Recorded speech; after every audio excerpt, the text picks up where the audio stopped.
ಅಕ್ಕೋ ಅಣ್ಣ ನೋಡ್ರಣ್ಣ ಇವತ್ತು ಶಾನ ಮಸಾಲೆಗಳು ಹಾಕಿದಿರಾ ಗನಾಗ ತರಕಾರಿ ಹಾಕಿ ಒಂದೊಳ್ಳೆ ಪಲಾವ್ ಮಾಡೋದು ಹೇಳ್ಕೊಡ್ತೀನಿ ನೋಡ್ರಿ. ಹಿಂಗೆ ಕಾದಿರೋ ಕುಕ್ಕರ್ಗೆ ಒಂದು 4ರಿಂದ ಒಂದು 5 ಸ್ಪೂನ್ ಸಾಕು, ಟೀ ಸ್ಪೂನ್ ಅಷ್ಟು ಎಣ್ಣೆ ಹಾಕ್ಕೊಂಡು ಎಣ್ಣೆ ರೋಸ್ಟ್ ಕಾದ್ಮೇಲೆ ನೋಡ್ರಿ ಸೋಂಪು ಒಂದಿಷ್ಟು ಎಷ್ಟು ಚಕ್ಕೆ, ಒಂದು 3-4 ಲವಂಗಗಳು, 1-2 ಪಲಾವ್ ಎಲೆ ಹಾಕಿಬಿಟ್ಟು ನೋಡ್ರಿ ಹಿಂಗೆ ಬಾಡಿಸ್ಕೊಬೇಕು.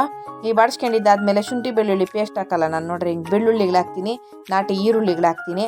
ಶುಂಠಿ ನಮ್ಮ ಮನೆಗೆ ಹೆಚ್ಚಿಗೆ ಬಳಸಲ್ಲ. ನೋಡ್ರಿ ಹಿಂಗೆ ಟಮಾಟ ಒಂದು ಮೀಡಿಯಮ್ ಸೈಜ್ದು 2 ಟಮಾಟ ಹಾಕಿಬಿಟ್ಟು ಚೆಂದಾಗಿ ತಿರುಗಿಸ್ಕೊಟ್ಬಿಟ್ಟು ಒಂದು ಸ್ಪೂನು ಉಪ್ಪು ಹಾಕಿಬಿಟ್ರೆ ಚೆಂದಾಗಿ ಹಿಡ್ಕೊಂತದೆ. ನಾನು ಈ ತರಕಾರಿಗಳು ಏನೇನು ಹಾಕಿದೆ ಅಂದರೆ ಬೀನ್ಸು, ಹಸಿ ಬಟಾಣಿ, ನೌಕಲ್ಲು, ಕ್ಯಾರೆಟು ಇಷ್ಟು ತರಕಾರಿಗಳು ಹಾಕಿದ್ದೀನಿ ನೋಡ್ರಿ. ಇದನ್ನೆಲ್ಲನೂ ಆ ಗೊಜ್ಜಾಗ ಬಾಡಿಸ್ಕೊಂಡು ಇದಕ್ಕೆಲ್ಲನೂ ಇನ್ನಷ್ಟು ಉಪ್ಪು ಹಾಕ್ಕೊಂಡು ಮಸಾಲ ಏನು ಮಸಾಲ ಹಾಕ್ತಾಯಿದ್ದೀನಿ ಅಂದರೆ ಬಿರಿಯಾನಿ ಮಸಾಲ ಹಾಕ್ತಾಯಿದ್ದೀನಿ. ಈಸ್ಟರ್ನ್ ಬಿರಿಯಾನಿ ಮಸಾಲ ಹಾಕಿಬಿಟ್ಟು ನೋಡ್ರಿ ಹಿಂಗೆ ತಿರುಗಿಸ್ಕೊಟ್ರೆ ಒಂಚೂರು ಹಾಕ್ಬೇಕಷ್ಟೇ, ಒಂದು ಸ್ಪೂನ್ ಅಷ್ಟು, 1 ಟೀ ಸ್ಪೂನ್ ಅಷ್ಟು ಮಸಾಲ ಅಷ್ಟೇ. ಹಿಂಗೆ ತೊಳೆದಿರೋ ಅಕ್ಕಿ ಹಾಕ್ಕೊಂಡು ಚೆನ್ನಾಗಿ ತಿರುಗಿಸಿಬಿಟ್ಟು ನೀಟ್ಗೆ 1 ಗ್ಲಾಸು ಅಕ್ಕಿ ಹಾಕಿದ್ರೆ 2.5 ಗ್ಲಾಸ್ ನೀರು ಹಾಕ್ರೆ, ಯಾಕಂದರೆ ತರಕಾರಿನೂ ಬೇಯಬೇಕು. 2 ಗ್ಲಾಸ್ ಅಕ್ಕಿ ಹಾಕಿದ್ರೆ 5 ಗ್ಲಾಸ್ ನೀರು ಹಾಕ್ರೆ, ಯಾಕಂತಂದರೆ ನುಣ್ಣಗೆ ಬೇಯಬೇಕಲ್ಲ ತರಕಾರಿನೂ, ಅದು ಎಲ್ಲನೂ ಮಿಕ್ಸ್ ಆಗಬೇಕಲ್ಲ. ಹಂಗೆ ನೋಡ್ರಿ ಸೂಪರ್ಗೆ ಫಸ್ಟ್ ಕ್ಲಾಸ್ಗೆ ಚೆಂದಾಗಿ ಬಂದದೆ.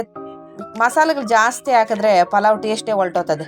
ನಿಜವಾದ ಟೇಸ್ಟ್ ಪಲಾವ್ ಬರಬೇಕಂತಂದರೆ ನೀವು ದಯವಿಟ್ಟು ಕಮ್ಮಿ ಮಸಾಲೆಗಳು ಹಾಕಿ ನೋಡಿ, ಹಿಂಗೆ ಮಾಡಿ ತಿಂದರೆ ಸೂಪರಾಗಿ ಬರ್ತದೆ. ಅಂದಂಗೆ ನನ್ನ ಚಾನಲ್ ಸಬ್ಸ್ಕ್ರೈಬ್ ಮಾಡೋದು ಮಾತ್ರ ಮರಿಬೇಡ್ರಿ ದೇವ್ರಣೆ.